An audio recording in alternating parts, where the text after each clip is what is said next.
back, we're still in Iran, and the Safavid capital at first is here in Tabriz, so it's up in this area near Azerbaijan, and here is Ardabil, home of the Ardabil shrine. So if we look back at why this place is important, the founder of the Safavid dynasty, after the fall of the Timurids, Shah Ismail, 1501, he is a Shia follower, local ruler out here, and probably influenced by this incredibly important Sufi shrine, this lineage based in Ardabil. So he founds a Sufi named Safi. He founds his dynasty Safavid in the name of this Sufi. He connects them to this religious leader from the very beginning, the foundation of his dynasty. So this is not just a political state, it is a religious state associated not just with Shiism, but with a particular Sufi order. And I'm going to use a term which we'll come back to later called dervish-centered kingship. Dervish meaning another word for Sufi. So we'll see this again in India. So the shrine is incredibly important to the very foundation of the dynasty, and it gives it probably, I guess, a little bit of legitimization for this new upstart dynasty to kind of take over the great kind of Persian lands. So the connection is very important. So the next ruler is our friend Shah Tahmasp, who was very busy commissioning artworks early in his career when he was just in his 20s. And he commissions 2 carpets to be laid in that shrine from the imperial workshops. And these are the greatest, largest, most ornate, most luxurious carpets. 2 survive, one at Lakhma that is no longer complete, and it's probably the fact that the 2 carpets were probably sold sometime in the 1870s or 1880s by the shrine, and the one was used to make repairs into the great one at the V&A. So that's probably why the one is at Lakhma is smaller. But we believe they were commissioned to go together to the shrine, and unlike most carpets, this carpet has an inscription that tells us, except for thy threshold, there is no refuge for me in all the world. Except for this door, there is no resting place for my head.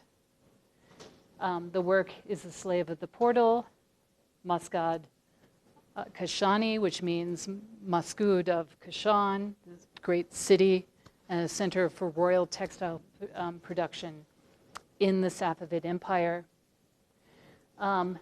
It's suggesting, isn't it, a little bit of a context of leaving the world, resting place, the threshold maybe being the entrance to the shrine or perhaps the entrance to paradise.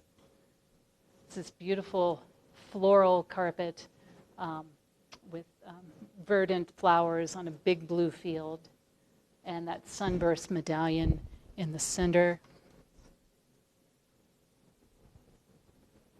And so you can see it's become very stylized with these kind of pointed articulations, but it's gold, it's radiant, it's clearly meant to be the sun. And these are rays and medallions which project onto it. And I think some of the interpretations on this talk about is the sun reflected then in a blue ocean or something like that. I don't know that that's the case, but I would guarantee that's the sun. It may well be a reflection on the floor of the dome, the vault of heaven above it, which is part of the shrine. So let's look at that. And the shrine itself, the grand big architecture, is relatively late. Commissioned, created not that much earlier before the Safavid dynasty. And so we're looking at the main shrine. here, which is covered with tiles in the kind of a Timurid style. And so that photo was taken here, standing in the courtyard, looking this way. And this is from the V&A website, their floor plan of the shrine at Ardabil, and how they believe the carpets fit, and they've measured, and so they believe both went together here inside the shrine. So now they have one carpet as a replica based upon the V&A carpet, to give you a sense of that. And they've put it so that medallion is directly under the central dome. This is the shrine. The other fascinating, because it's a holy shrine, but it's also a museum now, is the collection, because this was a treasure house as well. And so beautiful objects were offered to its kind of treasury to be kept. And in Asia, the world's greatest collection of blue and white ceramics is the Ardabil Shrine. And this is where Chinese art historians go to study porcelain, blue and white. This is the greatest collection that survives. So if you want to know how it got out, before it went by sea, it went right across the Silk Road. And a lot of it stayed in Iran. So here's that center medallion again. Here's the dome above it.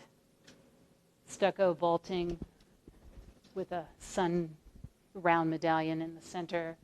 And then notice how they can use the vaults, and as they come down, these kind of twisting vaults, they make some of these forms, which you could then imagine are like medallions coming off at the corners.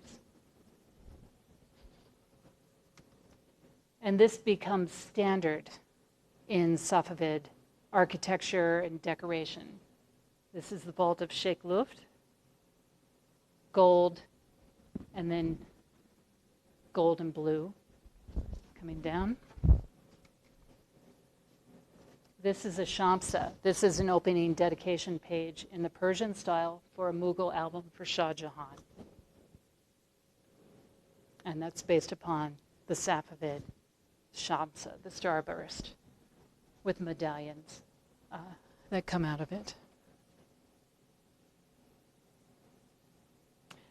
You'll find a lot written about the mosque lamps, but the mosque lamps and that medallion in the center ought to signify that this is not a secular carpet, this is not a palace carpet, it's not a prayer carpet, there isn't a niche, but this really is a mosque or a shrine carpet. This is, it has the lamps almost like they would be descending from the ceiling inside the shrine at either end of that medallion. One is larger than the other. There's lots of speculation about that. I don't think it's a screw up, so whether it means perspective from standing at one end or the other, I don't know, but I guarantee it's not shoddy workmanship. It's the world's greatest carpet. And then the mosque lamp helps you place it in a sacred context, in the context of a mosque or a shrine, a tomb. And it has a lot of symbolism going all the way back to the Quran itself. The famous verse that's often related to the use of light in religious imagery. Allah is the light of the heavens and the earth, from the Quran. And light was an incredibly important symbol to Sufis, which is a mystical form of Islam. Light symbolism plays extra importance with Sufis. And here's the carpet today. How many of you have seen it? Anyone? It's at the V&A in London. It's a must-do. So when you go see this carpet, and they light it just for a few minutes every 30 minutes, because they're trying to preserve its silk and wool, and it will fade over time. And so they keep it kind of dark and protected with this UV stuff, and it's worth being there when it lights up. And people come and gather around, and there's this, it's an amazing thing. The light comes up and it just glows. It does, and the gold in it, it's incredibly rich. Used to be hung on a wall, I don't know, like on this side, floor, almost floor to ceiling. It's a very tall gallery with a giant thick piece of plexi over it to protect it. So it shouldn't have been hung, which is why it's flat. And that had turned green over time from the lights. So when you used to go see it first, you go and you're like, world's greatest carpet. You couldn't see anything. And so when they redid, they knew this is their centerpiece. They knew they had to find some way using modern conservation science to show you the carpet in its glory, without protection, without something blocking your experience. And they did, I think, a great job. So, was it intended to be originally like walked on though in this shrine? Well, perhaps, and that's a good question, because it depends on the layout of that space. The tomb, I don't think, is in, often it's in the center under the dome, and it isn't there. But I do think somebody walked in there on it. I don't know if it was public access, but into that most sacred, symbolic heart of the tomb. I would assume the Safavids themselves could. But I don't know. And it is a different layout than other shrines, other tombs where there's a cent-off in the center under the dome. That's not the case here.